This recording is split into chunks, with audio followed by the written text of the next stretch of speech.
Hello दोस्तों। तो कैसे हैं आप सब। स्वागत है आपका आपके अपने परिवार ऑफिशियल स्टडी अड्डा चैनल पर। हम लोग दोस्त रेलवे में जो आरआरबी एनटीपीसी का जो एग्ज़ाम्स होने वाला है उसके लिए दोस्त मैथ्स पढ़ रहे हैं। इसका एग्ज़ाम्स होगा लगभग फरवरी के आसपास, अप्रैल में होगा। तो हम इसके लिए दोस्त मैथ्स पढ़ रहे हैं। जो एक्सप्रेस सीरीज हम चलाएं उसमें दोस्त आपको मैथ्स की क्लास जो डेली मिलती है डेली सुबह दोस्त 9 बजे मिलती है। और डेली सुबह 9 बजे मिलती है भाई। तो इस टाइम हम लोग जो नंबर सिस्टम पढ़े हैं, तो नंबर सिस्टम का दोस्त ये आज 8वां लेक्चर है। ये नंबर सिस्टम का 8वां लेक्चर है। अब तक इसके हम दोस्त 7 लेक्चर कंप्लीट कर चुके हैं, जिसमें आपने दोस्त थ्योरी भी पढ़ी और क्वेश्चंस भी इस टाइम आप लोग क्वेश्चन सॉल्व कर रहे हैं। ठीक है, तो नंबर सिस्टम में हम काफ़ी टॉपिक पढ़े और उसके कई टॉपिक दोस्त इतने अच्छे से कवर किए हैं। आप चाहो तो दोस्त पीछे जाकर 7 लेक्चर्स जो दिए हैं उनकी प्लेलिस्ट दोस्त यही डिस्क्रिप्शन में दी गई है, वहाँ से उन सभी लेक्चर्स को आप लोग दोस्त देख सकते हो। ठीक है, क्योंकि उनकी लिंक हम डिस्क्रिप्शन में ही डाल दिए हैं और उनकी प्लेलिस्ट भी अलग से बनी हुई है, तो भी वहाँ से आप लोग उनको भी दोस्त देख सकते हो। अब यहाँ पर जो डेली ये मतलब डेली आपकी चैप्टर वाइज क्लास नहीं होती है, आपकी प्रैक्टिस सेट भी क्लास होती है। प्रैक्टिस सेट होती है दोस्त मंडे, ट्यूसडे और वेडनेसडे को प्रैक्टिस वाइज हम दोस्त क्लास करवाते हैं। और चैप्टर वाइज क्लास होती है जो थर्सडे, फ्राइडे और सैटरडे को। 3 दिन आपकी दोस्त प्रैक्टिस सेट चलता है और 3 दिन आपकी दोस्त चैप्टर वाइज क्लास चलती है। तो जो भी आप ज्वाइन करना चाहो दोस्त वो आप लोग ज्वाइन कर सकते हो। प्रैक्टिस सेट वो भी बहुत बेहतरीन तरीके से करवा रहा था, कल भी हुआ और मतलब 3 दिन पहले लगातार हमारा दोस्त प्रैक्टिस सेट चला। उसकी भी लिंक डिस्क्रिप्शन में दी गई है, वहाँ से भी उसको भी देख सकते हो।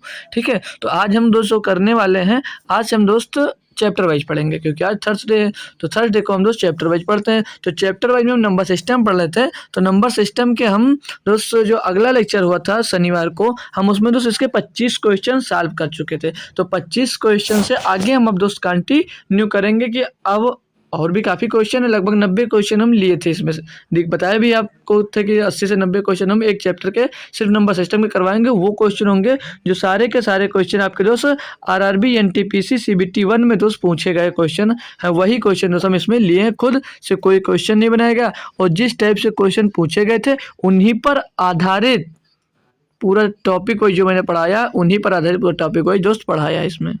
तो स्टार्ट करें क्वेश्चन। देखिए भाई, पहला क्वेश्चन और इस चैप्टर का 26वां क्वेश्चन है। यह बोल रहा 109 और 121 दोनों शामिल के बीच कितने पूर्णांक आभाज्य संख्या, मतलब कि 109 से लेकर 121 तक इन सभी में कितने पूर्णांक हैं जो आभाज्य संख्या, ये पूछा गया भाई। तो मतलब कि आपको 109 से लेकर 121 तक देखना है। 109 और 121 जिसमें आपको दोनों शामिल करना है, ये भाई आपके क्वेश्चन में बोल रखा है। ठीक है, तो इनको दोनों को शामिल करेंगे। तो पहले हम लिख लें, अगर 109 से 121 तक संख्याएं, तो पहली संख्या 109, दूसरी संख्या 110 हो जाएगी और तीसरी संख्या 111। जो 109 है दोस्त, ये क्या भाज्य है या अभाज्य है, क्या बताओगे दोस्त। ये अभाज्य संख्या क्योंकि किसी से नहीं कटती। 110 भैया कट जाती तो अभाज्य नहीं होगी। 111 भी कट जाती तो अभाज्य नहीं होगी। 112 ये भी दोस्त कट जाती तो ये अभाज्य नहीं है। 113 हाँ भैया ये अभाज्य, किसी से नहीं कटती। 114 करता है नहीं करता, कट जाता है, तो ये भैया अभाज्य संख्या नहीं होगी। 115 की बात करें तो ये तो भैया भी कट जाती है। 116 ये भी कट जाएगी भैया। 117 ये भी कट जाएगी और 118 की बात करेंगे तो वो भी कट जाएगी। और 119 भी आपका कटता है। 120 तो 120 तो कटेगा, तो ये भी अभाज्य संख्या नहीं। 121 तो ये भी अभाज्य संख्या नहीं दोस्त। तो 109 से लेकर आप देख सकते हैं 121 तक कितनी अभाज्य संख्या है भैया। तो एक संख्या 109 है, दूसरी संख्या 113, यानी कि टोटल कितनी संख्या है, तो टोटल 2 संख्याएं हैं सिर्फ। ठीक है, टोटल कितनी संख्या है, तो टोटल 2 संख्याएं हैं। ठीक है, समझ गए ना क्वेश्चन। तो ठीक है, और जो भाई जुड़ चुके हैं वो लोग एक बार क्लास को शेयर कर दीजिए ताकि और भी स्टूडेंट्स जुड़ जाएं एक बार। ठीक है, अब दूसरा क्वेश्चन दिया आपको, बोल रहा है 6 अंकों की सबसे बड़ी और सबसे छोटी संख्याओं का योग क्या होगा। भाई इसे तो सभी बच्चे कर सकते हैं।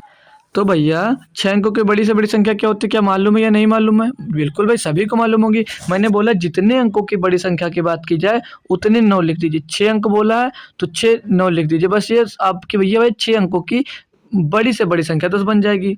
मतलब 6 अंकों की सबसे बड़ी संख्या यही हो सकती है। और बोला सबसे छोटी संख्या का योग, मतलब 6 अंकों को सबसे छोटी संख्या इसमें जोड़ दीजिए। तो 1 के पीछे भैया 5 जीरो लगा दीजिए, ये सबसे छोटी संख्या बन जाती है। यही तो बताइए, ये सब मैंने पढ़ा रखा भाई, जो पढ़ाया है उसी पर ये क्वेश्चन बने और वही क्वेश्चन दोस्त हम करवा रहे हैं। जोड़ लें इसको, तो 9 का 9 और यहाँ पर 9 का 9, 9 का 9, फिर यहाँ 9 आ जाएगा और यहाँ भी 9 आ जाएगा और 9 एक 10। तो कितना हो गया आ जाएगा भैया 1 2 3 सैकड़ा हज़ार 10,000 लाख 10,99,999, जो कि ऑप्शन नंबर भैया सी में दिया। बताइए इतना आसान क्वेश्चन दोस्त दिया था आपको। और जब मैंने थ्योरी कराई उसमें आपको ये भी बताया था कि संख्या भी लिखा दी थी कि कौन संख्या कितने अंकों की कौन सी बड़ी कौन सी छोटी होती। तब आप लोगों को लग रहा होगा ये फिर फालतू पढ़ा रही है आगे का नहीं, लेकिन भाई देख लीजिए क्वेश्चन बन रहा है उस पर। ठीक है, अब बोला 3506 अंकों का प्रयोग करते हुए बनने वाली 4 अंकों की सबसे छोटी संख्या कौन सी। भाई 10 सेकंड का टाइम लीजिए और खुद से टाइप करके बताइए कि 4 अंकों मतलब इनसे बनने वाली सबसे छोटी संख्या कौन है।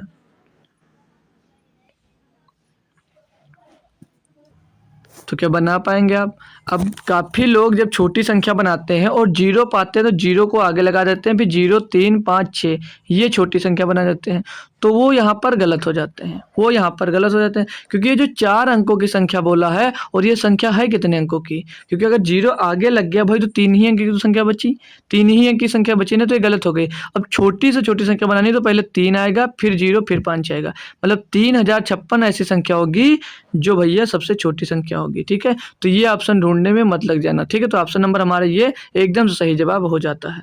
कोई दिक्कत तो नहीं, आगे बढ़ जाए। बहुत सही, सारे आसान आसान क्वेश्चन है तो उसमें दिक्कत है क्या। अब ये भैया स्टेटमेंट वाला क्वेश्चन आ गया, कथन और निष्कर्ष निकालिए। देखिए भाई स्टेटमेंट वाले क्वेश्चन में क्या बोला है, बोला निम्नलिखित कथनों पर विचार करें और बताइए कि उनमें से कौन सा सही है। मतलब बोला प्रत्येक अभाज्य संख्या विषम होती है, मतलब जितनी अभाज्य संख्याएं होती हैं क्या वो विषम होती हैं। भाई बताओ बताओ, तो ये क्या सही है या गलत है। ये सही है, मतलब सभी जो संख्याएं होंगी वो अभाज्य संख्या, मतलब प्रत्येक अभाज्य संख्या विषम है। तो क्या ऐसा संभव है, ऐसा बिल्कुल संभव नहीं है। क्यों, क्योंकि जो 2 है भैया वो सम है, जो 2 है भैया वो सम अभाज्य है या नहीं है। तो वो ऐसा कोई निर्धारित नहीं कि वो विषम होनी चाहिए। ठीक है, तो ये यहाँ पर फेल हो गया। दूसरा ऑप्शन दिया है किन्हीं 2 अभाज्य संख्याओं का गुणनफल विषम होता है। तो किन्हीं 2 अभाज्य संख्याओं का गुणनफल विषम होता है, तो ये भी पक्का नहीं है। क्यों, क्योंकि देख लीजिए भाई, अब मान लीजिए हम ऑड और नंबर का गुणा करते हैं। ठीक है, जैसे ऑड और नंबर का गुणा कर लें, ऑड और नंबर का अगर गुणा करते हैं भाई, तो ऑड और नंबर का गुणा करेंगे तो क्या मिलेगा यहाँ पर, यहाँ पर ऑड और नंबर का गुणा करेंगे तो मिलता है क्या है भैया, ऑड और नंबर का जब गुणा होता है तो हमेशा वो, एक मिनट भाई, हमेशा वो ऑड ही होता है। ऑड और नंबर का गुणा करेंगे मतलब विषम विषम संख्याओं का हम लोग जब गुणा करते हैं तो हमेशा विषम नंबर ही हमको दोस्त प्राप्त होता है। और भैया यहाँ पर जैसे बोलो किन्हीं 2 अभाज्य संख्याओं का गुणनफल विषम होता है, तो ये देखिए अब यहाँ पर जिसे हम एक नंबर इवन और आड का गुणा करा दें, इवन और ऑड का गुणा करा देंगे तो क्या मिलेगा, इवन नंबर में जब ऑड का गुणा होगा तो हमेशा हमेशा इवन मिलेगा, हमेशा हमेशा इवन मिलेगा। कोई दिक्कत। अब जैसे इस पर थ्योरी, जैसे इस पर हम कुछ आपको उदाहरण दें कि किन्हीं 2 अभाज्य संख्याओं का गुणनफल विषम होगा, ऐसा कोई पक्का नहीं है, हमेशा संभव नहीं। मान लीजिए पहली संख्या में 2 है जो वो अभाज्य है और दूसरी संख्या 5 है ये अभाज्य है, इनका गुणनफल क्या होगा 2 5 10। अब ये 10 क्या आपकी अभाज्य संख्या है, मतलब विषम संख्या, विषम संख्या नहीं है। आप लोग 2 का गुणा 13 में करवा दीजिए, 2 का गुणा 13 में करवा दोगे तो कितना आएगा 26 आएगा। 26 क्या आपकी दोस्त विषम संख्या है, बताओ, नहीं है भाई। तो हमारी दोनों के दोनों यहाँ पे जो कथन दिए गए हैं वो गलत हैं। ठीक है, तो कोई परेशानी तो नहीं हुई क्वेश्चन में। आगे बढ़ जाऊं, चलो अगला क्वेश्चन देख लेते हैं भाई। क्वेश्चन नंबर अब 30 दिया है, बोला निम्नलिखित में से कौन सा कथन सत्य है। ये भी वही सेम टाइप है, बोला प्रत्येक पूर्ण संख्या एक प्राकृतिक संख्या है। मतलब जो पूर्ण संख्या है क्या वो प्राकृतिक संख्या है। अब पूर्ण नंबर आपने पढ़ा होगा, मतलब होल नंबर, पूर्ण नंबर का मतलब होता है होल नंबर, इंग्लिश में थोड़ा समझ में आएगा आपको। होल नंबर, होल नंबर का मतलब क्या होता है क्या मालूम है, पूर्ण संख्याओं में कहाँ से नंबर कहाँ तक आता है दोस्त। होल नंबर मतलब पूर्ण संख्याएं कहाँ से कहाँ तक होती हैं, तो आपका जवाब क्या आना चाहिए कि 0 से लेकर इनफाइनाइट तक। दोस्त सर 0 से लेकर इनफाइनाइट तक सर जी पूर्ण संख्याएं होती हैं। ठीक है, यानी जो पूर्ण संख्या होती है वो 0 से स्टार्ट होती है और एक प्राकृतिक संख्या होती है। अब प्राकृतिक संख्या नेचुरल नंबर कहाँ से स्टार्ट होती है क्या पता है। अगर नेचुरल नंबर ये दोनों चीज पता है तो आप लोग इसका पता कर सकते हैं। तो नेचुरल नंबर होता है भाई 1 से स्टार्ट होता है, 1 से लेकर इनफाइनाइट तक। मतलब कि जो पूर्ण संख्या होगी वो प्राकृतिक संख्या नहीं होगी, यही होगा लिखा है ना, क्योंकि 0 पूर्ण संख्या है और 0 जो है वो प्राकृतिक संख्या नहीं होगी। तो ये ऑप्शन आपका दोस्त यहाँ पर गलत हो जाता है। दूसरे ऑप्शन में बोला गया है कि प्रत्येक पूर्णांक एक परमेय संख्या है। हाँ भाई ये हो सकता है, जो पूर्णांक है वो परमेय संख्या हो सकती है। तीसरा कथन क्या है, प्रत्येक परमेय संख्या एक पूर्णांक है। मतलब जो परमेय होगी वो क्या एक पूर्णांक होगी, ऐसा संभव है? ऐसा संभव नहीं है, क्योंकि जो परमेय होगी इंटीजर भी होगा। परमेय जो संख्या होती है वो इंटीजर में भी होती है, इंटीजर भी हो सकती है और फ्रैक्शन में भी हो सकती है। किसमें? फ्रैक्शन भी हो सकती है। किसमें हो सकती है भैया? फ्रैक्शन भी हो सकती है। तो ये भी दोस्त कोई संभव नहीं है। ठीक है भाई, तो यहाँ पर सिर्फ ऑप्शन 2 सही, यानी कि बी नंबर सही हो जाएगा बस आपका। तो कोई दिक्कत तो नहीं इसमें। अगला क्वेश्चन देख लें। चलिए अगला क्वेश्चन दिया आपको 31 नंबर, बोला 4 रूट 6 और 3 रूट 24 का गुणनफल होगा एक प्राइम नंबर, एक निगेटिव नंबर, एक रेशनल नंबर, एक रेशनल नंबर। भैया इसमें तो क्या दिक्कत है, इसको तो सभी बच्चे कर पाएंगे। 4 रूट 6 और गुणा करना है इसका 3 रूट किस में करना है भैया? 24 में करना। तो 3 रूट 24 जो होता है, 24 को किस में तोड़ कर लिख सकते हो? क्या 24 को आप लोग 4 गुणे 6 में लिख सकते हो भाई? क्यों नहीं भाई, जरूर लिख सकते हो। तो 4 रूट 6 हो जाएगा, ये 4 रूट 6 हो जाएगा और गुणे में 3, और ये जो 4 दिया या बाहर आकर कितना हो जाएगा? गुणा होगा 3 में, तो 3 दूनी 6 हो जाएगा, यानी कि क्या हो जाएगा? ये 6 रूट 6 हो जाएगा। कोई दिक्कत नहीं? दिक्कत। अब 4 का गुणा 6 में हुआ, कितना हो गया? 4 छंग 24, और 6 रूट 6 का रूट 6 में गुणा हो तो कितना आ जाएगा? 6 आ जाएगा। तो 24 छक्का 144। अब ये जो नंबर मिला है ये भैया क्या एक प्राइम नंबर है? बिल्कुल नहीं। क्या एक नेगेटिव नंबर है? बिल्कुल नहीं। क्या ये रेशनल नंबर है? बिल्कुल नहीं। क्या एक रेशनल नंबर है? बिल्कुल भाई, ये रेशनल नंबर हो सकता है। ठीक है भाई, कोई दिक्कत? अच्छे से समझ में आ गया ना? तो क्वेश्चन की बात करूं तो किसमें पूछा गया? आरआरबी एनटीपीसी सीबीटी 1 में पूछा गया। ठीक है भाई, चलो अगला क्वेश्चन देख ले हम। क्वेश्चन नंबर 32 दिया गया है, बोला निम्नलिखित में से कौन सी रूट 5 और रूट 7 के बीच आने वाली एक परमेय संख्या? भाई बताओ, सॉल्व कर सकता है कोई भैया? इसे कैसे सॉल्व करोगे? ठीक है, तो बताओ। मतलब कि निम्नलिखित में से कौन सी संख्या रूट 5 और रूट 7 के बीच आने वाली है, बीच आने वाली एक परमेय संख्या होगी? कैसे ज्ञात कर सकते हो भाई इसको? कैसे ज्ञात कर सकते हो भाई? देखिए, वर्ग जो नॉन परफेक्ट होगा, वर्गमूल, मतलब कि नॉन परफेक्ट वर्गमूल हमें इसमें दिखाना है। वर्गमूल, वर्गमूल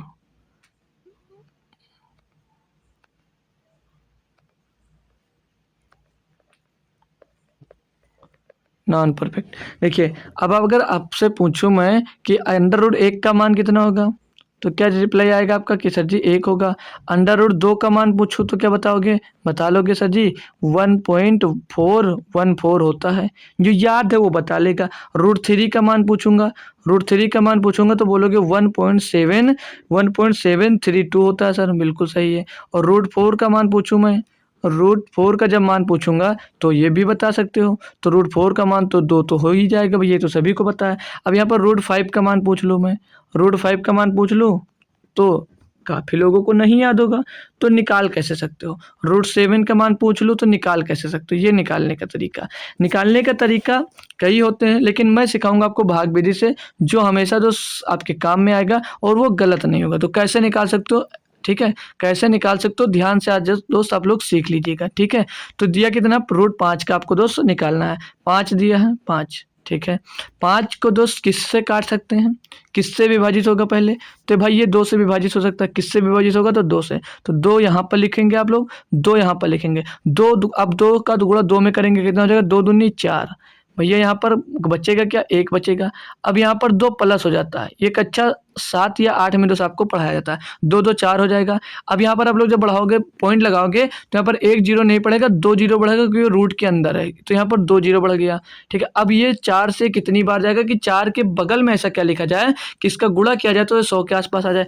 तो क्या 42 का गुणा, मतलब यहाँ पर 2 लिखकर 42 हो जाएगा, और 2 यहाँ पर लिखेंगे तो 42 दूना कितना हो जाएगा? 84। तो यहाँ पर 84 लिखोगे भैया। तो ये लगभग जो 5 का जो रूट से बाहर निकालोगे तो इसकी वैल्यू क्या यहाँ पर दिख रही है आपको? ये यहाँ पर मिल कर 2.2 के टर्म में कुछ आएगा, 2.2 कुछ कर आएगा। बोलोगे जी सर ये कंफर्म हो गया। अब मैं 7 का कैसे करूं? तो 7 का भी निकाल सकते हो, 7 का भी सेम करके निकाल सकते हो। तो 7 का भी निकाल कर देख लीजिए एक बार। जब यहाँ पर आप लोग 7 का निकालोगे, 7 का निकालोगे, लीजिए 7। अब इसका कैसे निकालो? ये किससे जा रहा है? ये भी भाई 2 बार में ही लगभग जा रहा होगा, क्योंकि भाई ये 2 ही बार में जा रहा होगा, क्योंकि 3 यहाँ लिखेंगे, 3 यहाँ लिखेंगे तो क्या हो जाएगा? क्यों 3 त्रिका 9 हो जाएगा। तो 2 यहाँ पर, 2 यहाँ पर, तो 2 दूनी 4 होगा, 2 दूनी ये 4 हो जाएगा, 2 दूनी 4 हो जाएगा। यहाँ पर 2 प्लस हो जाएगा आपका, यहाँ पर 2 प्लस होगा तो आएगा कि यहाँ पर 4 आ जाएगा और यहाँ पर बचेगा भैया 3, कटेगा नहीं, दशमलव यहाँ पर लगाओगे, यहाँ पर दशमलव लगाओगे आप और यहाँ पर 2 जीरो बढ़ा दोगे। अब यहाँ पर ऐसा क्या लिखा जाए कि ये 300 के करीब पहुँच जाए, तो 4 7 28 यानी कि अगर 7 लिख दें यहाँ पर तो 47 सत्ते कितना हो जाएगा, 47 50 पंचे 250, ये लगभग 7 या 8, 48 पंचे कितना होता है भाई, 48 अट्ठे कर ले एक बार ना, तो 48 अगर यहाँ पर लिखते हैं और 8 अगर हम यहाँ पर लिख देते हैं भाई, तो 8 अठे 64, 64 का 4 हासिल आएगा 6, 8 चौक 32 और 6 38 हो जाएगा। ये 384 काफ़ी ज़्यादा जा रहा है, यानी कि लगभग 46 बार जा रहा होगा, ये 300 है, तो इसको भैया 6 यहाँ पर लिखेंगे और 6 यहाँ पर लिखेंगे, तो 46 छक्का कर लेंगे, छक्का 36 के 6 हासिल आ जाएगा आपके पास 3 और 6 चौको 24, 24 और 3 27, 276, यानी कि 2.6 के आसपास कुछ आ रहा है, 2.6 के आसपास आएगा। 7 का रूट 7 को जब बाहर निकालोगे, पूछ रहा था ये कि रूट 5 और रूट 7 के बीच आने वाली एक परमेय संख्या क्या है, तो परमेय संख्या कौन सी होगी भैया, 2.2 से बड़ी और 2.6 से छोटी, इसमें कौन सी संख्या दिख रही है भैया हमको, सिर्फ एक ना, तो ये होगी, ये बड़ी है, ये 2.2 से छोटी है, ये 2.6 से बड़ी है भैया, तो यही होगा ऑप्शन। अब भाई करना होता तो हम डायरेक्ट ये आपको करवा देते, करना ही होता तो मात्र ये 5 सेकंड का क्वेश्चन था, 5 सेकंड का दोस्त ये क्वेश्चन था, ये जो इतना समझाए बस थ्योरी इसलिए लिखे कि आपको दोस्त अगला क्वेश्चन जब करो तो वहां पर समझ में आए। ये 5 सेकंड से ज़्यादा क्वेश्चन में दोस्त सॉल्व करने में नहीं लगता, तो ये थ्योरी इसलिए बताया कि आपको दोस्त समझ में आना चाहिए, ठीक है, कोई कन्फ्यूजन तो नहीं रहेगा आपका, अब तो रहना भी नहीं चाहिए। तो नोट कर लिए, आगे बढ़ जाऊं, अगर एक क्वेश्चन और सिखा दूं आपको, जैसे अभी आपको दे दिया 17, रूट 17 दे दिया, इसका पूछ लिया जाए कि वर्ग मतलब इसका वर्गमूल निकालो, तो कैसे निकालोगे, तो 17 का भी सेम भाग विधि से निकालो, रूट 17 दिया, इसका भाग विधि से कैसे निकालोगे, सीख लीजिए एक क्वेश्चन, अगर अभी दिक्कत हो रही है समझने में। अब ये 16 17 लिखा है, तो ये किससे कट रहा होगा, ये किससे कटेगा, तो 4 चौक 16, 4 से जा रहा है, 4 यहाँ लिखो, 4 यहाँ लिखो, 4 चौक 16, 16 लिख दीजिए, घटाओ भैया 1 बचेगा। अब यहाँ पर आपको 4 प्लस करना होता है, जब दूसरी बार काटना होता है तो 4 प्लस करना होता है, प्लस कर देंगे 8 हो जाएगा। अब यहाँ पर दशमलव लगाएंगे तो यहाँ पर डबल जीरो बढ़ जाएगा। अब भैया यहाँ पर 8 के पीछे ऐसा क्या लिखें जो ये कट जाए भैया 100, तो यहाँ पर अगर 0 लिखते हैं तो 0 0 हो जाएगा, अगर यहाँ पर 1 लिखते हैं और यहाँ पर लिखें तो 81 करने में 81 हो जाएगा, भैया घटाएंगे तो कितना बचेगा, लगभग 19 बचेगा, तो लगभग 4.1 कुछ करके दोस्त इसका रूट निकल कर आएगा 17 का, ठीक है, कोई कन्फ्यूजन तो नहीं, तो ऐसे समझ सकते हो आप लोग, अगर निकालना नहीं निकालना आता है तो, ठीक है। चलो सीख गए, नहीं सीखे होंगे तो बताना, फिर से एक बार कभी सिखा दूंगा। अब जैसे क्वेश्चन नंबर 33 दिया हुआ है, मतलब निम्नलिखित में से कौन सी एक परमेय संख्या नहीं है, मतलब परमेय संख्या नहीं हो सकती। अब यहाँ पर आपको दिया रूट के अंदर भैया 3 का स्क्वायर प्लस 4 का स्क्वायर, तो 3 का स्क्वायर कितना होता है 9, 3 का स्क्वायर होता है 9 और 4 का स्क्वायर होता है 16, तो 16 9 कितना हो जाएगा 25, और 25 को रूट से बाहर निकालोगे तो क्या आएगा भैया आपका 5, कोई कन्फ्यूजन कोई नहीं। अब यहाँ पर 1296 लिखा है, अब 1200 जो 12.96 लिखा हुआ है, तो 12.96 किसका स्क्वायर होता है क्या पता भाई, या 12.96 का वर्गमूल क्या होगा भैया, तो ये होता है क्या, इसे यहाँ पर 12.96 लिखा हुआ है, तो इसका वर्गमूल में पूछो तो क्या निकालोगे भैया, इसका बोलोगे सर जी वर्गमूल ये 36 का स्क्वायर होता है, यानी कि ये 3.6 आएगा बाहर, बिल्कुल सही बात है। यहाँ पर लिखा था भैया रूट 25, यहाँ पर तीसरे में था भैया रूट 25, रूट 125, तो रूट 125 को आप लोग क्या लिख सकते हो, रूट 125 को ब्रेक रूट के अंदर लिखोगे 25 रूट 25 गुणे 5, तो बाहर निकल करके 5 रूट 25 लिख सकते हो, इसको बिल्कुल लिख सकते हो भाई। अब यहाँ पर फिर से आओगे जब, तो ये लिखा था रूट 900, रूट 900 को भैया रूट से बाहर निकालोगे, मतलब वर्गमूल निकालोगे इसका, तो कितना आएगा 900 का, तो ये बाहर निकल कर 30 हो जाएगा। इसमें पूछा क्या भैया कि परमेय संख्या नहीं है, तो परमेय संख्या ये नहीं होगी, कौन सी 125, क्यों नहीं होगी कि ये अपूर्ण वर्गमूल है, क्यों नहीं होगी क्योंकि ये एक अपूर्ण वर्गमूल है भैया, ठीक है, कोई कन्फ्यूजन नहीं भाई, समझ में आना चाहिए आपको बस, ठीक है, अपूर्ण वर्गमूल है भाई, कोई कन्फ्यूजन तो नहीं मेरे भाई, कोई कन्फ्यूजन तो नहीं है ये, ठीक है। तो अपूर्ण वर्गमूल यानी कि 125 इसका सही जवाब हो जाएगा। 125 ऐसी संख्या है जो ये परमेय संख्या दोस्त नहीं है, बाकी सभी संख्याएं परमेय हैं। तो मस्त आप सॉल्व करते हुए जा रहे हो, कोई दिक्कत अभी तक दोस्त आ नहीं रही है। अगला क्वेश्चन दिया क्वेश्चन नंबर 34 में, जिसको दिक्कत आ रही है तो उसको थ्योरी पढ़ने की ज़रूरत है, मैंने जो थ्योरी करा रखी है उसको दोस्त पढ़ने की ज़रूरत है। अब ये दिया है दोस्तों क्वेश्चन नंबर 34, बोला 301 से 399 तक की गिनती में 3 कितनी बार आएगा। अब देखिए भाई गिनती 3 मैंने ये करवाया था ना, कितनी बेहतरीन तरीके से करवाया था कि आपको पता है नहीं। अगर याद होगा तो आप इसका आंसर 10 से 15 सेकंड लोगे करने में, नहीं याद होगा तो सोचोगे सर कैसे करूँ कैसे करूँ। ये पूछा जाता है भाई आरआरबी एनटीपीसी सीबीटी 1, और जो मैं ये तैयारी करवा रहा हूँ ये सीबीटी 1 और सीबीटी 2 दोनों के लिए दोस्त होगा। ऐसा नहीं कि आप लोग सीबीटी 1 के लिए पढ़ सकते हो, ये दोनों के लिए दोस्त होगा क्योंकि सिलेबस दोनों का सेम है।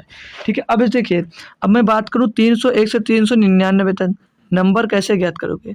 301 से 399 तक इसके बीच में कितने संख्या कैसे ज्ञात करोगे। जैसे कितनी संख्या, तो हमने क्या सिखाया निकालना कि लास्ट वाला नंबर मतलब अंतिम नंबर माइनस प्रारंभिक नंबर प्लस का 1 कर दो, तो ये कितनी निकल गई, संख्या निकल कर आ जाएगी। तो ये भैया इसमें से घटेगा तो 98 बचेगा, 98 में जुड़ जाएगा तो 99, यानी कि टोटल 99 संख्याएं होंगी। अभी जो 99 संख्याएं होंगी तो 301 से 399 तक कितनी होंगी, 99 संख्या। और जो 99 संख्या होंगी, 99 संख्या सभी के आगे मिलेंगी एक बार, जैसे 301 302 ये आगे मिलेंगी, यानी कि इकाई दहाई सैकड़ा, यानी कि सैकड़ा के स्थान पर ये 99 टाइम्स कितने को आएगा, कौन आएगा, ये सैकड़ा के टाइम पे आएगा, सैकड़ा पर ये आया किस पे, सैकड़ा पे। मतलब सैकड़ा पे 3 कितनी बार आया, तो 99 बार आया है। अब दहाई अंक पे कितनी बार आएगा निकाल लें हम, तो दहाई अंक पे कहाँ से स्टार्ट होगा 3 आना, तो दहाई अंक पे स्टार्ट होगा 330 से आना, 330 से स्टार्ट होगा और ये आपका 3 से 339 तक जाएगा। कहाँ तक जाएगा, 339 तक दहाई अंक पे 3 आएगा, मतलब ये दहाई अंक पे 3 आ रहा है, ये दहाई अंक पे 3 आ रहा है। ये सारी थ्योरी मैंने पढ़ा रखी है भाई, अगर नहीं आ रहा तो वहाँ से थ्योरी से कवर करने की आपको ज़रूरत है। इसका निकालोगे भैया तो 339 में लास्ट नंबर फर्स्ट नंबर घटाना है, प्लस में 1 करना है। तो भैया यहाँ पर अगर 1 करना है तो यानी कि 301 मतलब यहाँ 339 से इसे इसमें 341 से आप लोग 330 घटा दो, कितना बचेगा भैया 9, और 3 में 3 गए यहाँ पर 0 0 1 जोड़ना रहेगा 10 हो जाएगा, यानी कितनी बार मिलेगा 10 टाइम्स। तो दहाई अंक पे जो 3 होगा वो कितनी बार आएगा, तो क्या लिखोगे 10 टाइम्स, कितनी बार आएगा 10 टाइम्स। वो कहाँ पर आएगा, ये दहाई अंक पे, दहाई अंक पे 10th डिजिट पे। ठीक है भाई, कोई कंफ्यूजन तो नहीं होनी चाहिए। ठीक है, अब इकाई अंक पे देख लें, तो इकाई अंक पे कहाँ से स्टार्ट होता है ना, 301 से। कहाँ से स्टार्ट होता है मेरे भैया ना, 301 सॉरी 303 से होगा ना, क्योंकि दहाई इकाई अंक यहीं से शुरू होता है, इकाई अंक किसी को तो बोलते हैं, तो इकाई अंक यहाँ से शुरू होगा तो 303 से स्टार्ट होगा और ये कहाँ तक आएगा, ये आएगा भैया 393 तक। कहाँ तक आएगा दोस्त, 393 तक। तो 303 से लगाकर 393 तक कितनी बार आएगा, तो 303 313 323 333 343 353 363 373 383 393, मतलब कि 10 टाइम्स आ रहा है यहाँ पर भी भैया 10 टाइम्स आएगा। और 10 टाइम्स आएगा किस जगह पे आएगा दोस्त, इकाई पर, यानी कि यूनिट पर। अब भैया पूछा क्या इसमें कि कितनी बार आता, 3 कितनी बार आता, जोड़ दीजिए भैया 10 10 20 और ये 20 में दोस्त 99 जोड़ना है, 20 में 99 जोड़ते भैया आपका 119 आंसर आ जाता है, 119 आंसर आ जाता है। अब भाई ये था आपको सिखाने के लिए, हमने जब निकलवाया था तो आपको सिखा रखा था कि ये 301 से लेकर 399 तक 3 कितनी बार आएगा, पूरा लिखा दिया था। तो जिसको याद होगा तुरंत बोलेगा सर जी इतना संख्या होती है। और दहाई अंक पे कितनी बार आता है सर जी, 10 बार आता है। इकाई अंक पे सर कितनी बार आता है, तो 9 बार आता है। ये वहाँ पर बता रखा तो आपको याद होगा तो तुरंत आंसर, सिर्फ आपको 99 10 10 जोड़ना रहेगा, आंसर दे दोगे, कमेंट कर दोगे। और नहीं पढ़े हो तो भाई दिक्कत पड़ सकती है। आगे बढ़ते हैं, क्वेश्चन नंबर 35 दिया है, इसमें बोल रहा है 6 1 8 2 7 3 5 4 में 5 तथा 6 के आंकिक मान का योग ज्ञात कीजिए। ये भाई थोड़ा न्यू क्वेश्चन है, इसमें अब आप लोगों को कुछ सीखने की ज़रूरत है। तो थ्योरी इसकी भी दोस्त करा दे रहे हैं, तो वो थ्योरी आप लोग लिख लीजिएगा। ठीक है, जो थ्योरी लिखा रहे हैं उस थ्योरी को आप लोगों लिख लेंगे। थ्योरी में हेडिंग डालिएगा प्लेस वैल्यू, थ्योरी में दोस्त हेडिंग डालिएगा आप लोग प्लेस वैल्यू। ठीक है, हेडिंग क्या रहेगी आपकी, place value, place value, place value. इसको हिंदी में क्या बोलेंगे दोस्त, प्लेस वैल्यू को हिंदी में बोलेंगे स्थानीय मान। प्लेस वैल्यू को हिंदी में क्या बोलते हैं भाई, स्थानीय मान। ठीक है भाई, स्थानीय मान, स्थानीय मान। और भैया इसको और क्या बोलते हैं, प्लेस वैल्यू पढ़ेंगे और पढ़ेंगे face value, face value, face value सभी का भी यूज होगा और इस पे क्वेश्चन मिलेंगे आपको, तो कितना मज़ा आएगा लगाने में वो देख लेना। जातीय मान, फेस वैल्यू मतलब ये जातीय मान होता है, जातीय मान। और इसको आंकिक मान भी बोला जाता है। क्या हिंदी में आंकिक मान भी बोला जाता है, आंकिक मान भी बोला जाता है। तो यहाँ पर आप लोग ध्यान से समझ लीजिए। इसे लिख लेंगे भाई, नोट्स लिख लीजिए आप लोग, एक बार लिख लो या पहले कुछ समझ लीजिए, देख लीजिए। मान लीजिए आपको ये कुछ संख्याएं दी गई हैं, मान लीजिए आपको ये कुछ नंबर्स दिए गए हैं, ठीक है। ये कुछ आपको 10 नंबर दिए गए हैं। ये पॉइंट के इस साइड वाले क्वेश्चन है, ये पॉइंट जैसे हमारा लगा है, ये पॉइंट्स के इस साइड में कुछ नंबर दिए गए हैं और पॉइंट के बाद में कुछ नंबर दिए गए हैं, ठीक है। पॉइंट के पहले कुछ नंबर दिए गए हैं और ये पॉइंट के बाद दिए गए हैं, यानी कि ये पूर्णांक है आपके, ये पूर्णांक है भाई, ये पूर्णांक दिए गए हैं और ये दशमलव दिए गए हैं, ठीक है। ये क्या दिया गया है, ये दशमलव दिया गया। इनका यूज क्या होगा वो भी अभी समझोगे आप लोग बहुत अच्छे से कि यूज क्या होगा। अब मान लीजिए अगर यहाँ दो पूर्णांक की तरफ अगर संख्या है आपकी, पूर्णांक की तरफ संख्या है, तो ये जो संख्या होगी ये कितनी होगी, ये 10 की पावर 0 होगी। और ये जो दूसरी संख्या ये 10 की पावर क्या होगी भैया, 1 होगी। और ये तीसरी संख्या होगी तो 10 की पावर 2 होगी। मतलब इसकी जो इधर बढ़ते जाओगे और ये आपका क्यूब 10 की पावर बढ़ती जाएगा, ये 10 की पावर 3 होगा और ये 10 की पावर 4 होगा। और जब इस साइड में आओगे भाई तो 10 की पावर क्या होगा, ये तो यहाँ पर -1 हो जाएगा, ये 10 की पावर -1 हो जाएगा और ये भाई 10 की पावर -2 हो जाएगा, ये 10 की पावर -2 हो जाएगा और ये 10 की पावर -3 होगा। ऐसे ही भैया ये 10 की पावर -4 होगा। ऐसे ही वो वाला जो लास्ट बचा वो 10 की पावर -5 होगा, ठीक है भाई। क्योंकि अब जो लिखा रहे हैं हिंदी में वो लिख लीजिए भाई कि भैया हर अंक का एक पोजीशन होता है, हर अंक का एक पोजीशन होता है, हर अंक का एक पोजीशन होता है। जो अंक होते हैं उनका हर एक जगह मतलब कहीं ना कहीं एक पोजीशन होता है कि इस जगह पे वो दोस्त रहेंगे, ठीक है। एक पोजीशन होता है, उसी के अकॉर्डिंग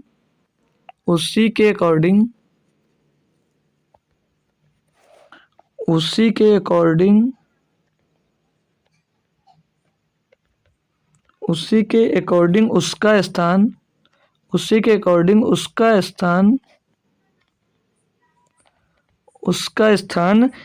स्थान निश्चित होता है, उसका स्थान निश्चित होता है, निर्धारित होता है, लिख लीजिए। उसका स्थान निश्चित होता है, ठीक है भाई। उसका स्थान निश्चित होता है, उसे स्थानीय मान बोलते हैं, उसे स्थानीय मान बोला जाता है। स्थानीय, हट भाई, उससे स्थानीय मान बोला जाता है, उससे स्थानीय मान बोलते हैं, लिख लीजिए, ठीक है भाई। उससे स्थानीय मान बोलते हैं, समझ में भाई स्थानीय मान किसे बोलते हैं। और यहाँ पर फेस वैल्यू जो लिखा है मतलब आंकिक मान, तो आंकिक मान किसे कहेंगे, आंकिक मान किसे कहते हैं, यानी कि फेस वैल्यू। जो फेस वैल्यू वो किसे कहेंगे, फेस वैल्यू क्या होती है, जो अंक जैसा दिख रहा हो वही उसका फेस वैल्यू होता है। मतलब कि लिख लीजिए इसे भी, जो अंक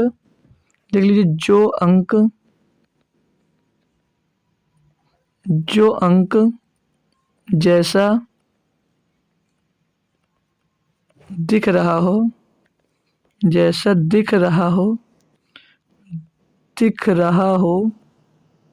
जो अंक जैसा दिख रहा हो या है, दिख रहा हो, लिख लीजिए, दिख रहा हो वही उसका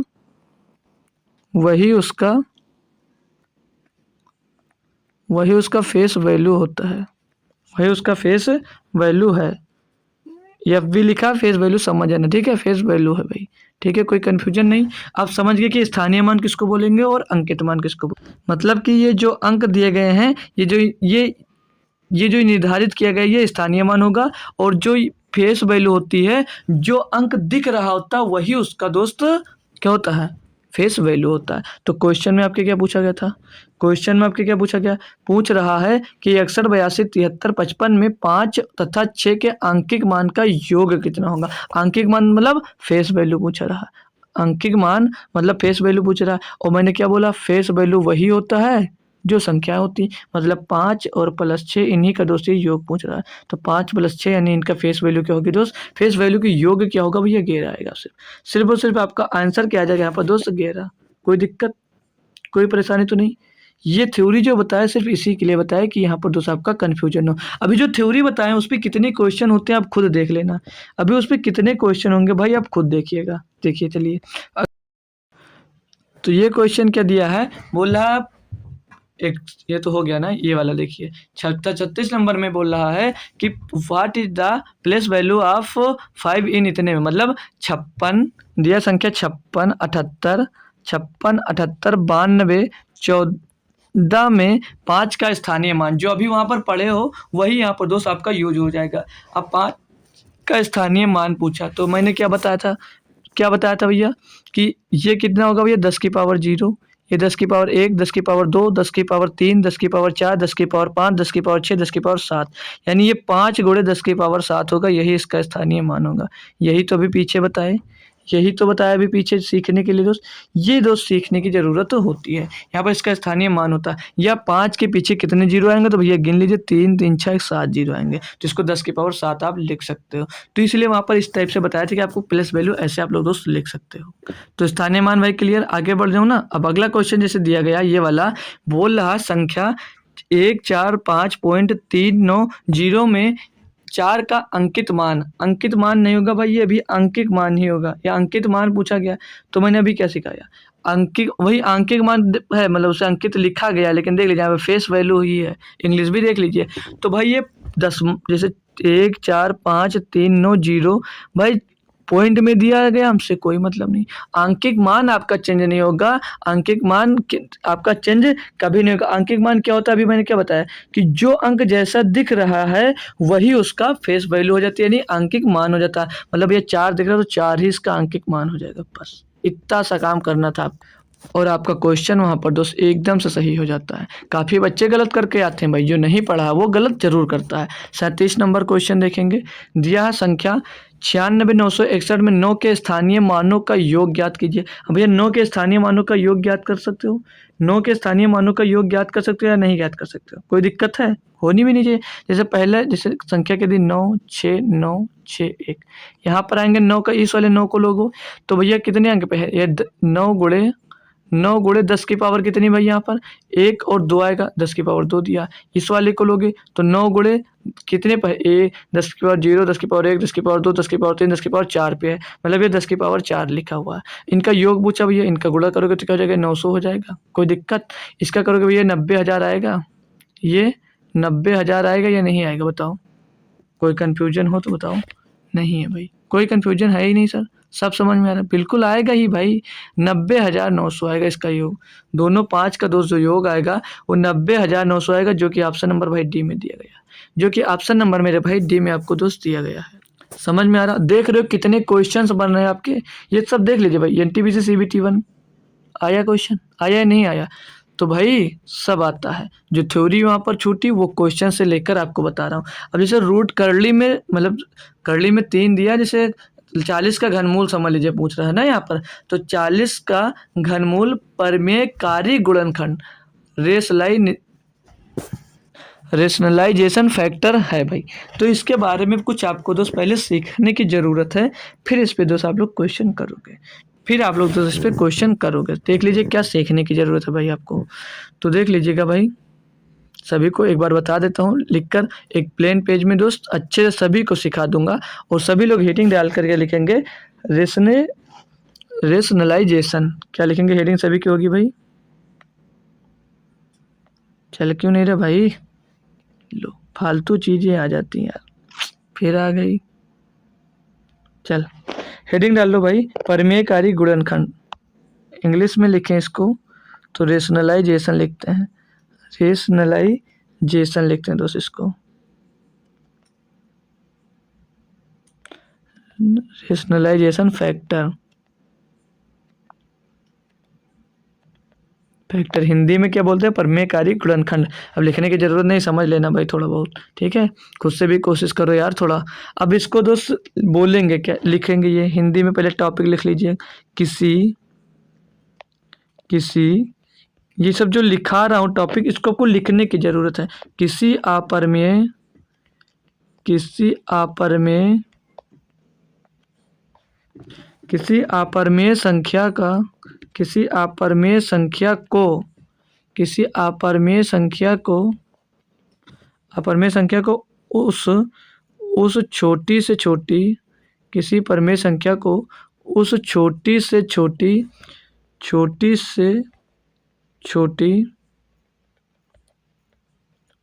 छोटी लिखा भाई, समझ लें। छोटी से छोटी संख्या से छोटी संख्या से गुणा करना छोटी से छोटी संख्या से गुणा करना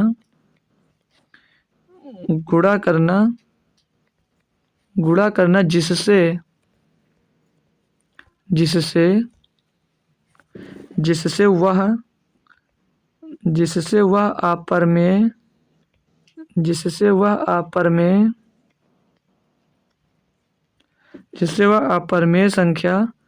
जिससे वह अपरिमेय संख्या क्या बन जाए, परिमेय संख्या।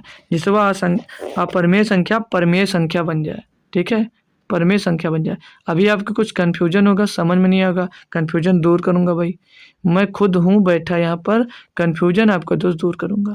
मैं खुद यहाँ पर हूँ तो आपका दोस्त कन्फ्यूजन दूर जरूर करूंगा। ठीक है, तो कन्फ्यूजन आपको क्या हो सकती है कि सर जी ये जो परिभाषा लिखा है मन ने कुछ न पल्ले पड़ी। ठीक है भाई, कोई दिक्कत नहीं, समझ लीजिए। जैसे दिया गया है √2,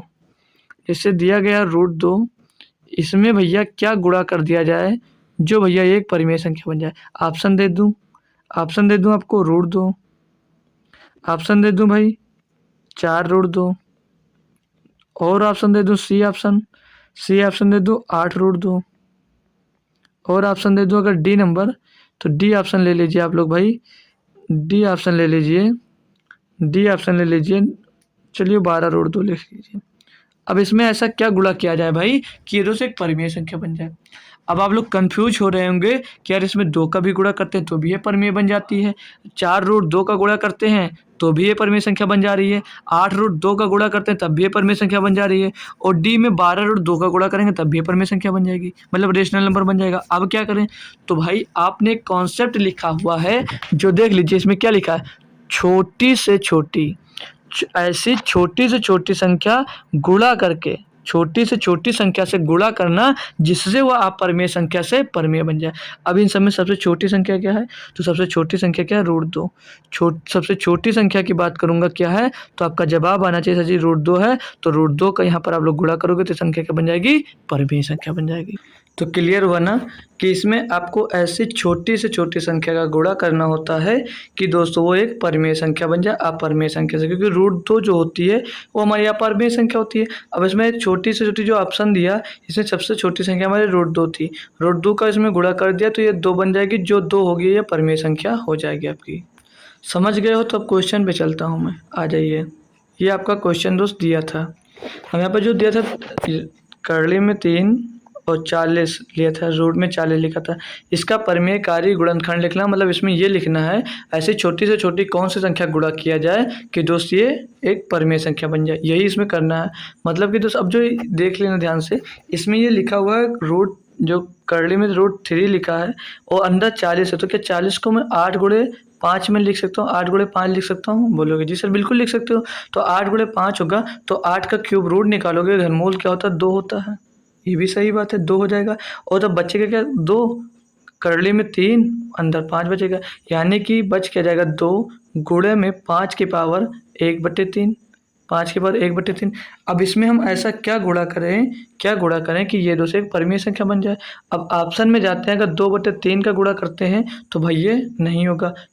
क्यों नहीं होगा, क्योंकि भाई 2/3 ये हमें जब गुणा में घाते जुड़ते हैं तो नीचे 5 होना चाहिए। तो सेम करने के लिए भाई 5/2 का अगर गुणा कर देते हो आप लोग यहाँ पर, जैसे 5 की पावर 1/3 में 5 की पावर जब 2/3 का गुणा होगा तो गुणा में घाते जुड़ जाती हैं, तो 2 1 3 हो जाएगा, ये जुड़ जाती है भाई ना, तो 2 1 3/3 यानी कि कट जाएगा तो 5 की पावर 1 बच जाएगा। तो यहाँ पर भैया ऑप्शन नंबर बी ऐसा है कि इसमें अगर आप लोग गुणा कर देते हो तो ये एक परिमेय संख्या दोस्तों बन जाती है। क्लियर भाई, चलो आगे अगला क्वेश्चन दिया, क्वेश्चन नंबर 40, बोला 3, 15, 298, 9 और 3 के आंकिक मानों का अंतर ज्ञात कीजिए। आंकिक मान क्या होते हैं, आंकिक मान अभी आप सीखे हो कि आंकिक मान होता क्या है, बताओ। अब यहाँ आंकिक मान को इंग्लिश में क्या लिख दिया, न्यूमेरिक, न्यूमेरिक वैल्यू। सिर्फ बेवकूफ़ बना रहा आपको। ये आंकिक मतलब फेस वैल्यू, और फेस वैल्यू मैंने क्या होता है, जो जैसी संख्या लिखी हो वैसे वही उसकी दोस्त फेस वैल्यू होती है। यानी 9 और 3 के आंकिक मानों का अंतर, यानी 9 और 3 का अंतर पूछ रहा, तो 9 माइनस 3 कितना होगा भाई, 6। ये हो गया इसका आंसर। ये फालतू आपको दोस्त कंफ्यूज करने के लिए दोस्त इंग्लिश चेंज कर दे इसका। तो इसका आंसर जो होगा सही जवाब वो 6 हो जाएगा। इतने आसान आसान क्वेश्चन दोस्त आपसे पूछे जाते हैं आपके एग्जाम्स में। क्वेश्चन नंबर 241 की बात करें, बोला दो संख्याओं का योग उनके अंतर का 5 गुना है। यदि छोटी संख्या 24 है तो बड़ी संख्या ज्ञात कीजिए। अब भाई ये बेहतरीन क्वेश्चन है। अब इसमें कॉन्सेप्ट की बात करूँ तो कौन सा कॉन्सेप्ट लगता है, क्या किसी को पता है? तो इसमें कॉन्सेप्ट लगता है, सब कुछ सीख लीजिए भाई बेहतरीन तरीके से, ठीक है। कॉन्सेप्ट लगता है क्या, C&D का, कॉन्सेप्ट ऑफ C&D, C&D क्या होता है, कंपोनेंड, कंपोनेंडो एंड डेविडेंडो लिख लीजिए इंग्लिश में इसको भी,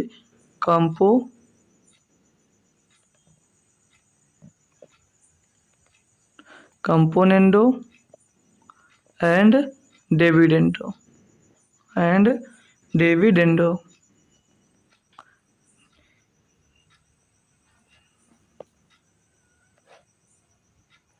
ठीक है, ये कॉन्सेप्ट यहाँ पर दोस्त लगेगा, कंपोनेंडो एंड डेविडेंडो।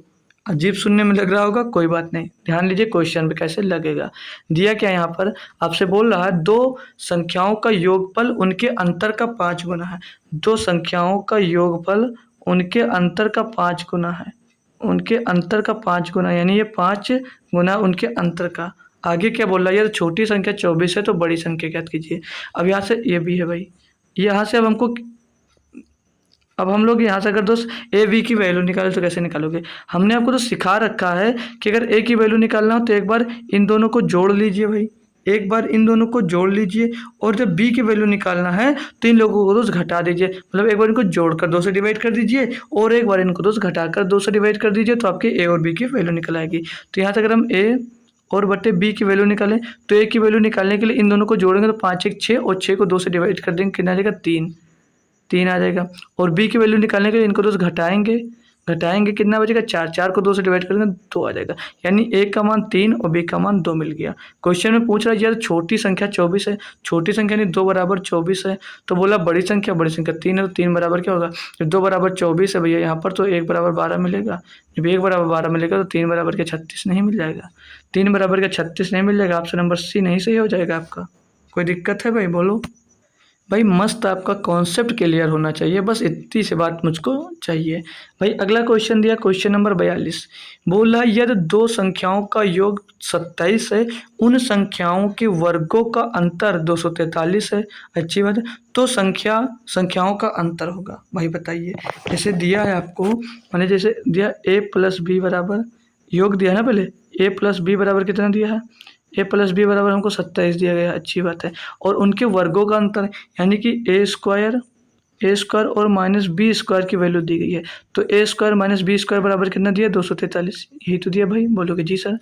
अब क्या करना है आपको, वर्गों का अंतर इतना है तो संख्या का अंतर करना। अब देखिए भाई, अब यहाँ पे क्वेश्चन सी आई है, अब ये जो लिखा ए स्क्वायर माइनस बी स्क्वायर का फार्मूला क्या होता है पता है भाई। बोलोगे जी सर क्या पता है, क्या होता है भाई, एक ब्रैकेट में ए प्लस बी और एक ब्रैकेट में होता है ए माइनस बी, एक ब्रैकेट में होता है ए प्लस बी, एक ब्रैकेट में होता है ए माइनस बी, और इसके बराबर में दिया क्या था आपको 243। बोलोगे जी सर। और यहाँ पर ए प्लस बी बराबर क्या दिया, 27 दिया। बोलोगे जी सर। तो ए माइनस बी निकालना है आपको, ए माइनस बी बराबर क्या होगा, 243/27 हो जाएगा, 243/27 होगा। बोलोगे जी सर। 27 से इसको काटोगे तो 27 से इसको जब काटोगे भाई तो 27 जमा 270, 27 नवैया जाएगा भैया, 27 नवैया 243 हो जाएगा।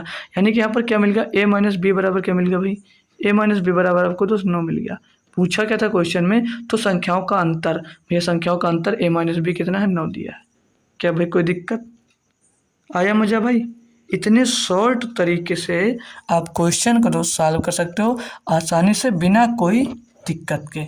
अभी भी कोई दिक्कत आ रही हो तो भाई पूछ लीजिए हमसे कि सर हमको इस क्वेश्चन में और इस पॉइंट पे और यहाँ पर दिक्कत हुई है, बताओ भाई। मेरे अकॉर्डिंग तो नहीं होनी चाहिए, अब आपको हो रही है तो भाई पूछ सकते हो, ठीक है। क्योंकि भाई चाहे यहाँ पे पूछो, अगर आप मेरे टेलीग्राम पर ज्वाइन है तो वहाँ पर भी डाउट पूछ सकते हो, हमेशा डाउट पूछ रख सकते हो दोस्त। अगर हम अवेलेबल हैं तो रिप्लाई तुरंत करेंगे भाई, ठीक है। तो ये क्वेश्चन समझ गया है, तो अगले क्वेश्चन पे चलता हूँ भाई। क्वेश्चन नंबर अब 43 आएगा। कौन सा आएगा भाई? Question number 43। चलो, इसमें क्या दिया है? यार, दो क्रमागत धनात्मक विषम पूर्णांकों के वर्गों के बीच का अंतर 56 है, तो दो क्रमागत विषम पूर्णांक क्या है? इसे कैसे करोगे भैया? क्रमागत दिया है तो हम अगर एक पूर्णांक मान लेते हैं ए मान लिया, और दूसरा पूर्णांक मान लिया a+2, ये दो क्रमागत दो पूर्णांक हो गए। कह रहा है कि विषम पूर्णांकों के वर्गों के बीच का अंतर 56 है, मतलब इनका a+b का वर्ग और a² का वर्ग, इन दोनों का अंतर, इन दोनों के वर्गों का अंतर कितना दिया है? इन दोनों का वर्गों का अंतर दिया 56। बोलोगे जी सर दिया है, तो इसको और क्या लिख सकते हो? अब फिर से ये तो टोटल दिया गया कि ये a² - b² दिख रहा है, लग रहा है, तो बिल्कुल सर लग रहा है। तो इसको लिख कैसे रख सकते हो? एक ब्रैकेट में a+b, एक ब्रैकेट में a-b, यानी कि इसको एक ब्रैकेट में लिखे तो हम a+2 और प्लस ए लिख सकते हैं, बिल्कुल भाई लिख सकते हो। और दूसरे ब्रैकेट में लिखोगे तो a+2 और माइनस का a, यही तो है भाई। और बराबर में दिया कितना है? 56। अभी इसको, ये तो मेथड है, अभी डायरेक्ट कैसे कर सकते हो ये भी सिखाऊंगा। तो अब करो इसको, अगर तो ये ए से आपका ए कैंसिल हो जाएगा, ए से आपका दोस्त ये कैंसिल हो जाएगा, और ये जो यहाँ पर ये जो दो बचा ये गुणे में बचेगा, तो 2 से इसको काटोगे 28 बार जाएगा, 2 से इसको काटोगे तो ये 28 बार चला जाएगा। यहाँ पर बचेगा कि 2a हो जाएगा, 2a+2 होगा, 2a+2 होगा, तो 2 अगर हम 28 की तरफ भेज देंगे तो यहाँ से ये 2 घट जाएगा, तो बचेगा यहाँ पर क्या? 26 बचेगा। 2a बराबर कितना आ गया भैया? 2a बराबर 26 आ जाएगा, तो a बराबर यहाँ से क्या मिल जाएगा? a बराबर 13 मिल जाएगा। और जब a बराबर भाई आपको 13 मिल गया, यानी कि एक संख्या आपकी 13 होगी और एक संख्या 13 2 15 होगी, यानी कि ऑप्शन नंबर भाई आपका ए सही है। बोलोगे जी सर ये तो सही हो गया। अब जल्दी कैसे कर सकते थे? जल्दी आप लोग ऑप्शन से कर सकते थे। अगर मैं पहला ही ऑप्शन लूँ तो आप लोग क्या करते? 13 का स्क्वायर 169, 13 का स्क्वायर 169, 15 का स्क्वायर 225, इसमें से घटाकर भाई आप लोग चेक कर सकते हैं। अगर इनके बीच का अंतर 56 आता तो ये दो ऑप्शन सही हो जाता। इतनी जल्दी कर सकते थे इसको, लेकिन मेथड हमको सिखाने की ज़रूरत थी। अगर सिर्फ प्रैक्टिस करवा रहे थे, जल्दी करवा रहे थे, तो भाई यहाँ से करवा सकते थे। लेकिन हम जब चैप्टर वाइज पढ़ रहे हैं, अपना कॉन्सेप्ट क्लियर कर रहे हैं, तो ये हमको बताने की ज़रूरत ज़्यादा थी, ठीक है। ये बताने की हमको ज़रूरत ज़्यादा थी, ठीक है भाई, कोई दिक्कत तो नहीं है। चलूँगा अब आगे। चलो अगला क्वेश्चन सीख लीजिए आप लोग। क्वेश्चन नंबर 44 दिया है, दो संख्याओं का योग 25 है और उनका गुणनफल 35 है, तो उनके व्युत्क्रम का योग बराबर। अब यहाँ पर एक आपको ट्रिक बता दूंगा जो बहुत बेनिफिट देगा आपको। जैसे दिया दो संख्याओं का योग, मान लीजिए a और प्लस b बराबर कितना दिया है, तो a + b बराबर 25 दिया है, और उनके गुणनफल का योग, यानी कि गुणनफल दिया a और गुणे b बराबर कितना दिया? 35। पूछा क्या भाई? तो उनके व्युत्क्रम का योग क्या है? व्युत्क्रम यानी 1/a प्लस 1/b का मान दोस्त पूछा जा रहा है। 1/a प्लस 1/b का मान पूछा जा रहा है। तो इसको अगर देखो, अगर चाहो तो इनको क्रॉस मल्टीप्लाई दोनों को आपस में कराओगे तो क्या मिल जाएगा? ये यहाँ से मिल जाएगा b+a बटे में ab। तो इसी को मैं डायरेक्ट लिखा देता हूँ कि अगर जब दो संख्याओं का योग दिया गया हो और उनका जो गुणनफल दिया गया हो, उनके व्युत्क्रम का योग पूछा जाए, तो ऊपर क्या रखना है आपको? a+b उन संख्याओं का योग रख दीजिए और बट्टे में उन संख्याओं का गुणनफल यानी a/b लिख दीजिए। तो भाई उन संख्याओं का योग कितना है? 25, और उन संख्याओं का गुणनफल कितना है? 35। तो 25, 5 7 35 भैया, 5/7 इसका सही जवाब होगा, ऑप्शन नंबर डी। ऐसे भाई कर सकते हो, अगर दो संख्याओं का योग दिया गया हो और उनका गुणनफल दिया गया हो और सिर्फ आपसे पूछा क्या जाए?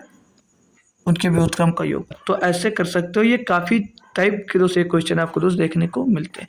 अब मैं बात करूँ भाई ये किस चैप्टर का है, तो भाई ये कोई चैप्टर नहीं है, बस है क्वेश्चन तो है भाई, ठीक है। ये नंबर सिस्टम में आता है इसलिए क्वेश्चन है दोस्त।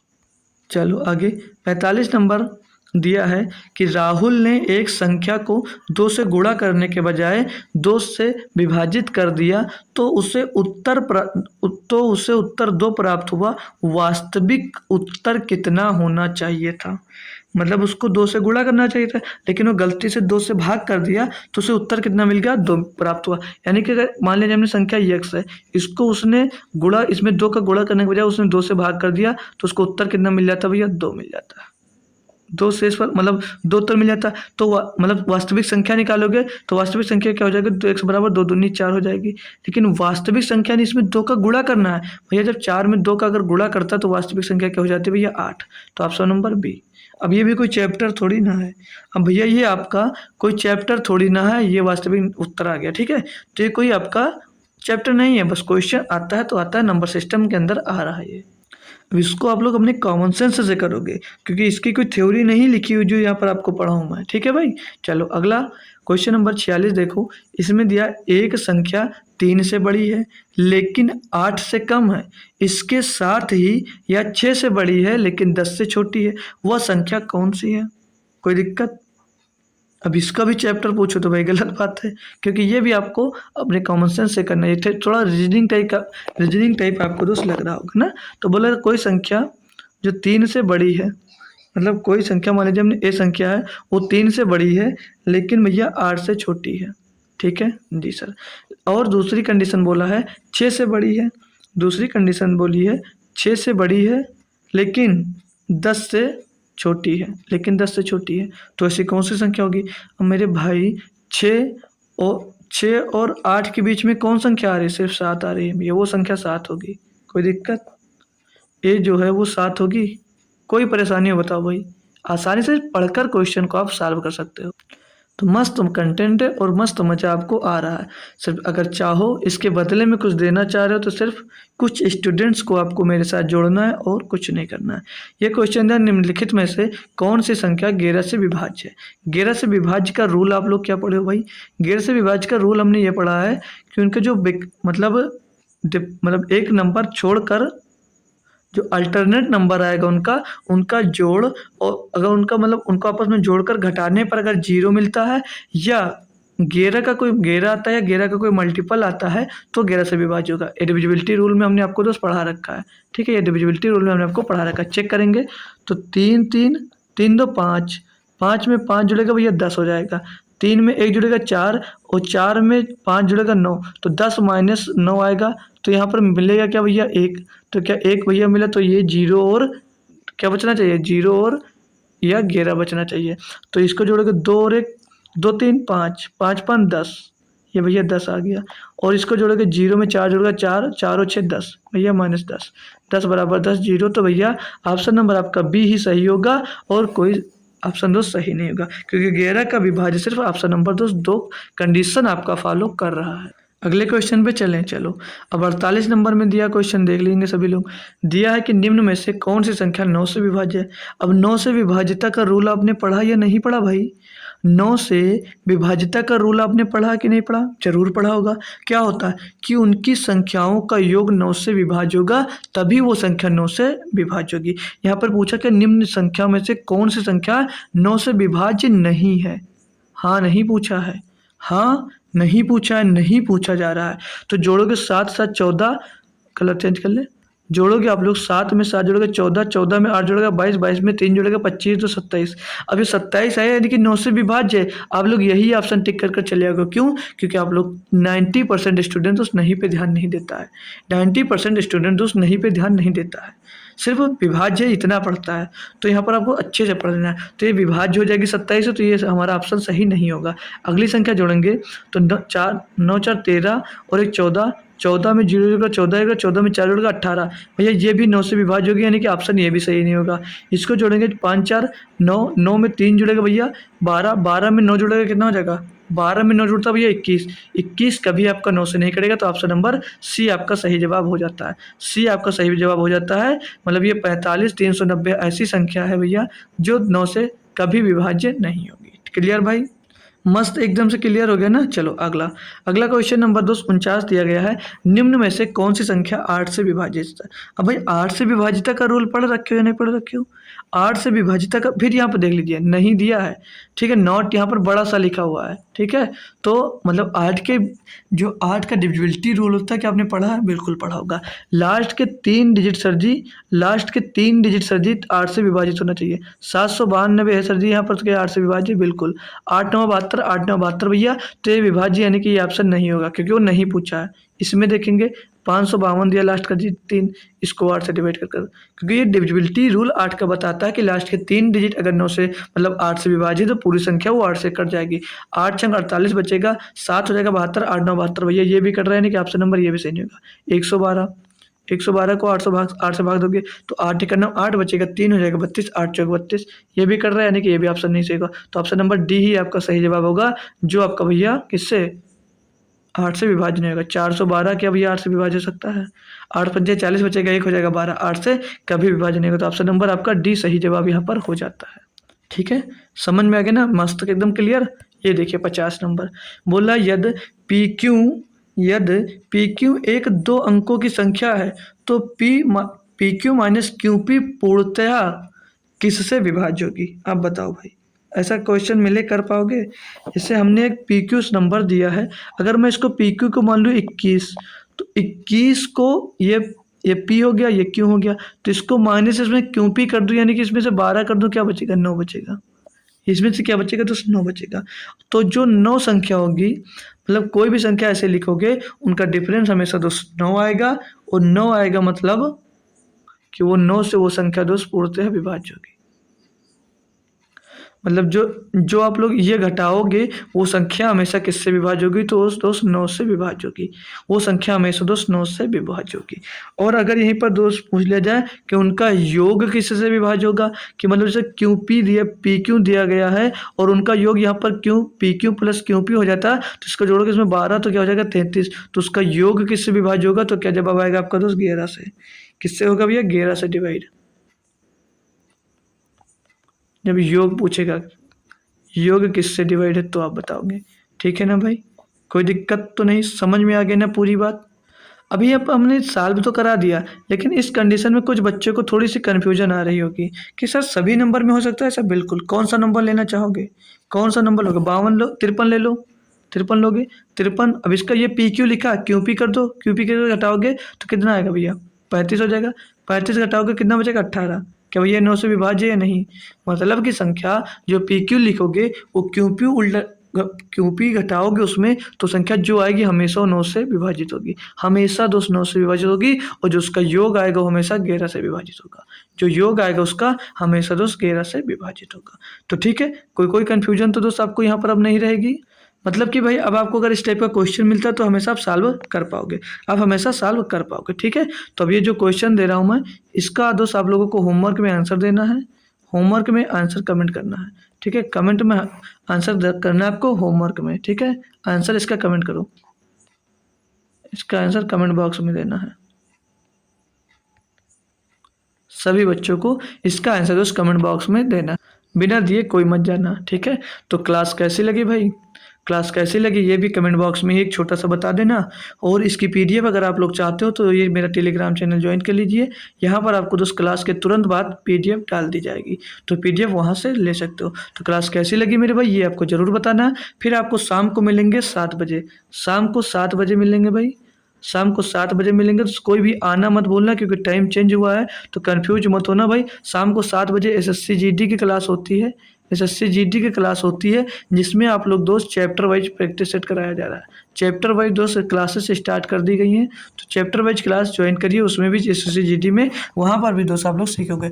आज हमने मतलब कल शाम को हमने यूनिट डिजिट पढ़ा था, और परसों भी हमने दोस्त यूनिट डिजिट की क्लास ही दोस्त की थी। ठीक है, तो वहाँ से आप लोग ज्वाइन करिए और मस्त दोस्त अपनी पढ़ाई करिए और आगे बढ़ते जाइए। तो मिलेंगे फिर से आपको दोस्त शाम को, तब तक के लिए थैंक यू सो मच दोस्तों, जय हिंद।